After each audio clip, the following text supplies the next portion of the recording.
10 historical murder mysteries still waiting for an answer. The sad reality is that we will never be able to solve all crimes. Despite the best efforts of law enforcement, justice isn't always served, and closure forever eludes some victims' families. Sometimes, no one may even realize a crime has been committed until it's far too late to do anything about it. History is filled with cases that would stump even Sherlock Holmes. Often, this isn't because they were the works of criminal masterminds, but because there were almost no clues to go on. As of now, these 10 murders remain mysteries, and the more time passes, the less likely they are to ever be solved. 10. The skeleton in the cellar. The Lost Towns Project is an ongoing archaeological enterprise to rediscover and excavate lost settlements from colonial Maryland. In 2003, researchers were examining a site called Levy Neck in Anne Arundel County when they discovered a skull in a 17th century cellar that was used for trash. As the team kept excavating, they found the rest of the skeleton stuffed inside the shallow pit with enough force to displace a kneecap and curl the toes under. It became increasingly clear that the body was likely the victim of foul play. Eventually, archaeologists became convinced they had a colonial cold case on their hands and brought in forensic anthropologist Dr. Doug Owsley to help. He identified the remains as belonging to a 16-year-old male of European descent. There were numerous signs suggesting he was in poor health, including compressed vertebrae from prolonged hard labor. Forensic specialists concluded that the teenager was, most likely, an indentured servant. Furthermore, his right wrist suffered perimortem fractures, as if the victim tried to block a heavy blow. This, along with the quick burial, suggested murder. Based on items surrounding the body, the boy was probably killed between 1665 and 1675. This was at a time when laws were passed to protect indentured servants from abuse. Archaeologists believe that the teenager was killed by his master, who dumped the body in the trash pit to hide his crime. The identities of both killer and victim remain a mystery for now. 9. The wrong archaeologist. In 1911, Michigan scholar Herbert Fletcher Decoux became part of a team of U.S. archaeologists who excavated the ancient Greek city of Cyrene in modern-day Libya. On the morning of March 11, the camp was awakened by shots and screams. The expedition's director, Richard Norton, was informed that Decoux had been killed while on his way to the dig site on the Acropolis. Witnesses said that 3 Arabs concealed themselves behind a wall, waited for Decoux to pass by, and shot him 2 times before making their escape on horseback. It was widely believed that the assassins didn't target Decoux specifically, but wanted to kill a high-profile American, and mistook Decoux for the director. This was shortly before the outbreak of the Italo-Turkish War, where Libya became an Italian colony, and resentment against the West was high among certain groups.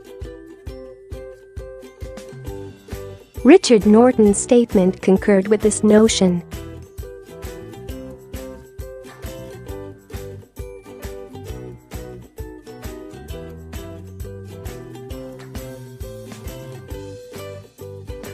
The rumor was that the Arab assassins acted under Italian influence. Obviously, the Italians denied this vehemently and, instead, floated the story that the Michigan archaeologist was targeted by a Bedouin man for sleeping with his wife. For a time, the assassination had the makings of a serious international incident. No relevant diplomatic papers have ever been made public, and nobody was ever charged with Deku's murder. 8. The spinster murder. The case of Oscar Slater is remembered as one of the most infamous miscarriages of justice. A Jewish immigrant from Germany with a criminal record, Slater was convicted of the 1908 murder of wealthy 83-year-old spinster Marion Gilchrist in Glasgow. His original death sentence was commuted to life in prison, and Slater served 19 years before being released. The trial and imprisonment attracted the attention of many prominent members of society, most notably Sir Arthur Conan Doyle. In 1912, he even wrote The Case of Oscar Slater, a paper outlining the evidence for the convicted man's innocence and pleading for a full pardon. With all the extra attention and controversy surrounding Slater and his arrest and subsequent acquittal, people tend to forget that Marion Gilchrist's murder is still unsolved. The only solid leads were provided by Detective John Thompson Trench, who worked the case. In 1914, he revealed during a secret inquiry that certain evidence was withheld during the trial, likely at the behest of Marion's influential family members. Trench was fired and discredited and died in 1919, never getting to see justice served. Some believe the likeliest murderer was a relative of Marion Gilchrist, such as her nephew. The rest of the family then covered it up to avoid public embarrassment. 7. The Sandiford Mystery. One of the most heinous crimes in the history of Glasgow occurred in 1862 at 17 Sandiford Place. One of the house's servants, Jessie McPherson, was found half-naked in a pool of her own blood while the owners were away on holiday. Suspicion fell on former servant Jessie McLachlan, who was, eventually, charged with the murder.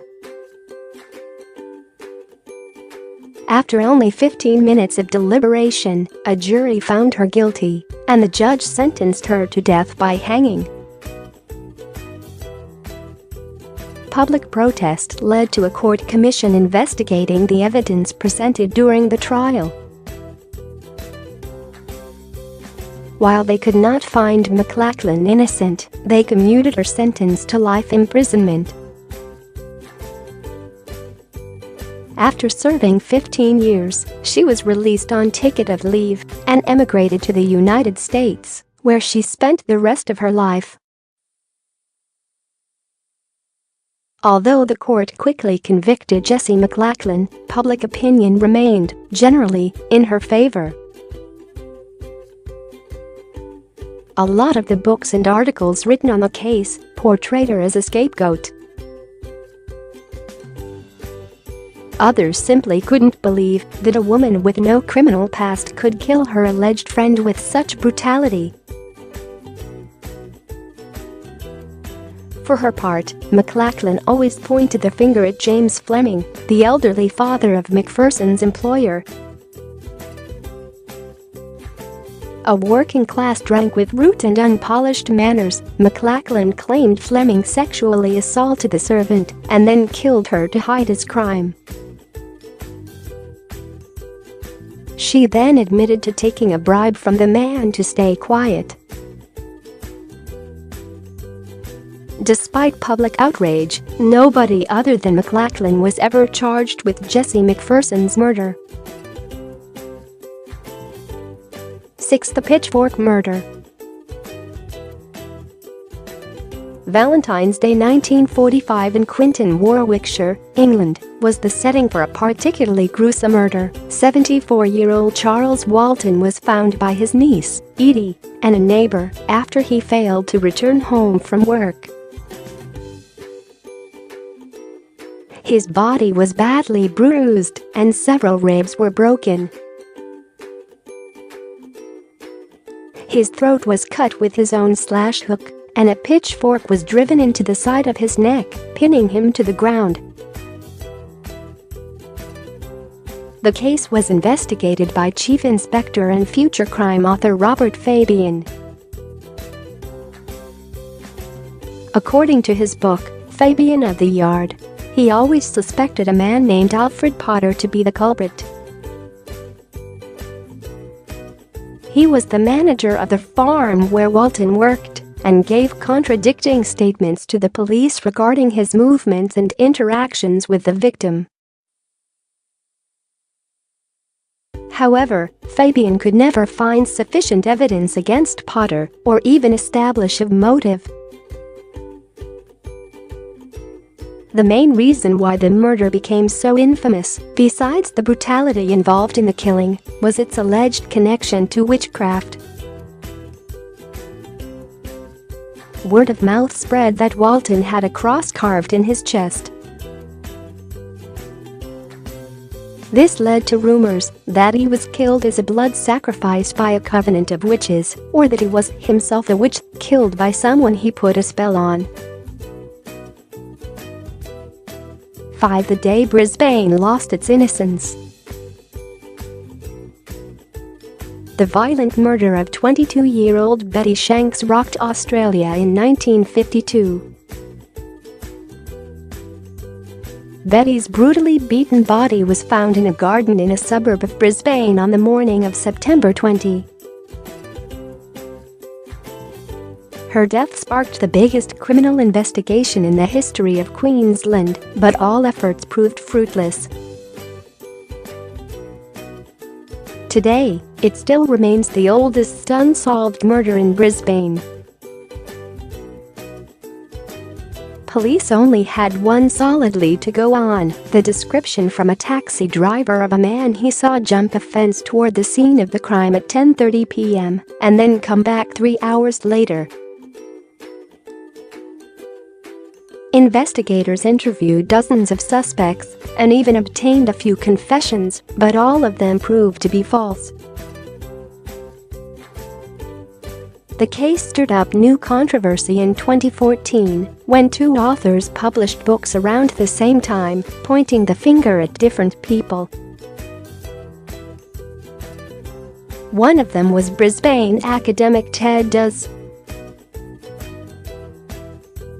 The other was former journalist Ken Blanche, who covered the original case back in 1952. Duz claimed the killer was a locksmith named Eric Steary, who attacked Betty Shanks when she rebuffed his advances. These details came courtesy of Steary's own daughter Delcia, who claimed she went to the police several times before going to Duz, but was dismissed each time. Blanche didn't publicly name his suspect. He was a former army driver who allegedly tried to abduct another girl before Betty. The reporter is encouraging police to do a DNA test, but has lost track of the suspect since 2007. For the death of a war hero. The 150-year-old murder of U.S. Civil War hero George Calvo's Calvacrisses still puzzles historians and amateur sleuths to this day. The Greek-American first came to prominence as captain of the USS Saratoga during the war. He retired in 1867 and was gunned down on Clinton Street in Bridgeport, Connecticut, 5 years later. Calvacuris was traveling to New York and had with him $8,000 cash inside a leather satchel as well as a bamboo sword cane. He was shot once in the left side of the chest, close enough for the gunpowder to set his shirt on fire. A pistol, powder horn, percussion caps, and bullets were recovered a short distance from his body. The empty satchel was found the next day a few hundred yards away.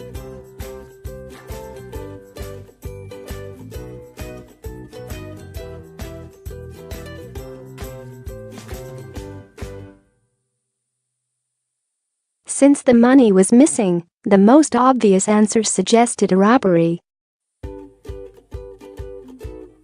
However, some witnesses reported that Calvacuris was acting strangely prior to his death, so it has been theorized that someone specifically targeted Calvos. Unfortunately, a solid case could not be built due to police mishandling evidence, which some ascribed to incompetence and others to an intentional cover-up.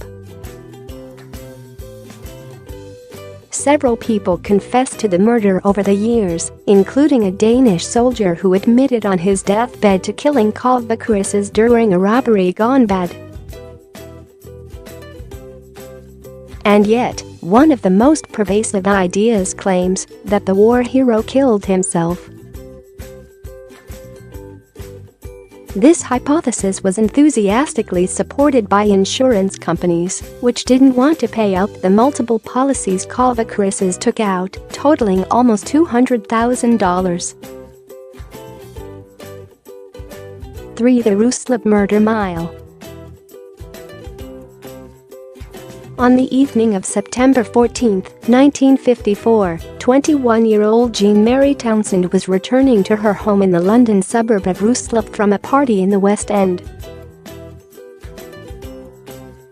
She was last seen leaving South Ruslip Station at around midnight, and her body was found the next day, strangled with her own scarf.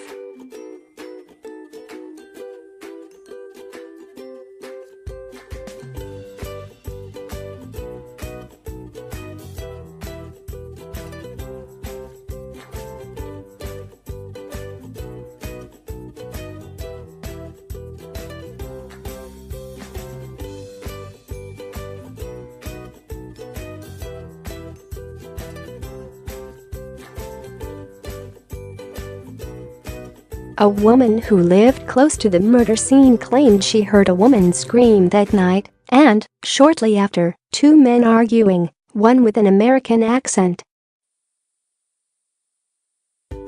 Investigators believed the killer could have been an American serviceman, most likely stationed at the nearby South Ruslip Air Station. They also considered the possibility that this wasn't his first murder. Earlier that month, a prostitute named Ellen Carlin was strangled in Pimlico shortly after being seen with a U.S. Air Force sergeant. However, this murder was subsequently ascribed to Scottish serial killer Peter Manuel. Despite the promising start, detectives never found a viable suspect for Jean Townsend's murder. 16 years later, another woman named Gloria Booth was killed in the same way as Jean in the same area, now dubbed the Ruslip Murder Mile. Police considered the idea of it being the work of the same culprit, but never found anything to substantiate the claim. Gloria's sister became convinced that Gloria fell victim to the Yorkshire Ripper.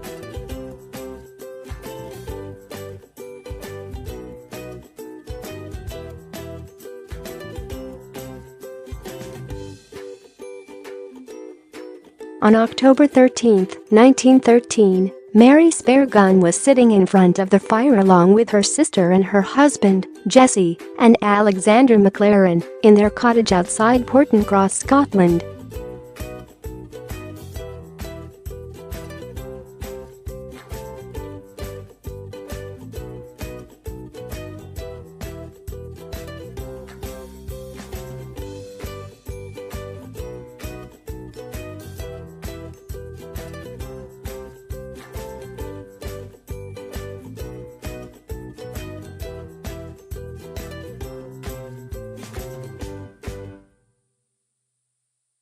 Initially, authorities believed that Alexander McLaren was the intended target. The first shots went through his chair and missed him by inches. He had just retired from farming and had sold his livestock at auction. Anyone aware of his affairs could have assumed the family kept a tidy sum on hand. Robbery looked like a likely motive, but the shooter made no attempt to enter the cottage. Perhaps he saw he failed to kill Alexander and, having run out of bullets, didn't want a direct confrontation.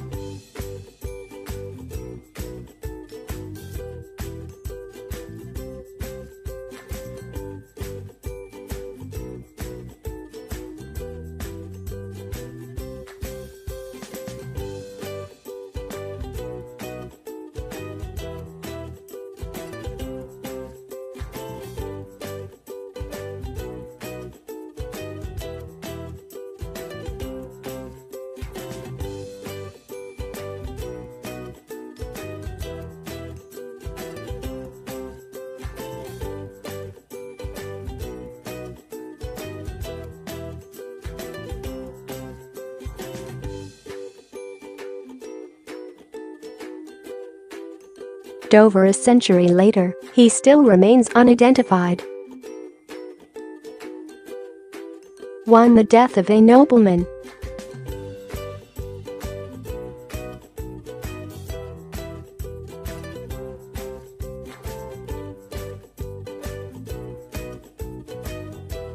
However, in 2004, a modern autopsy confirmed long-held suspicions that he had, in fact, been poisoned.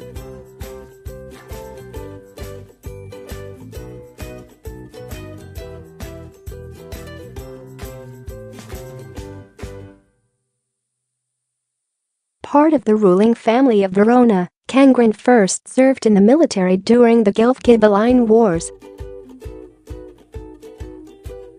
He became sole ruler in 1311 and conquered several nearby city-states. In 1329, after multiple campaigns, Cangren finally took control of Treviso. During his state entry, he fell ill, took to bed, and died a few days later.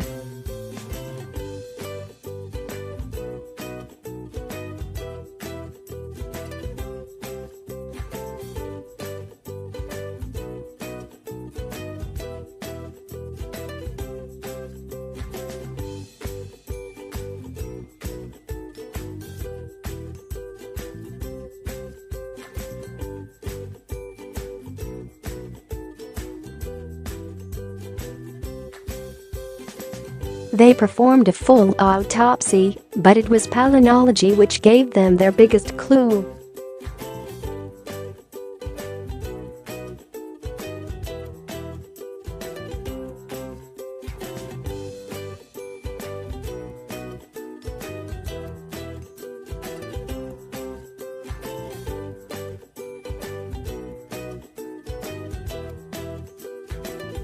While Cangren's death was almost certainly murder, the culprit's identity will likely remain a mystery.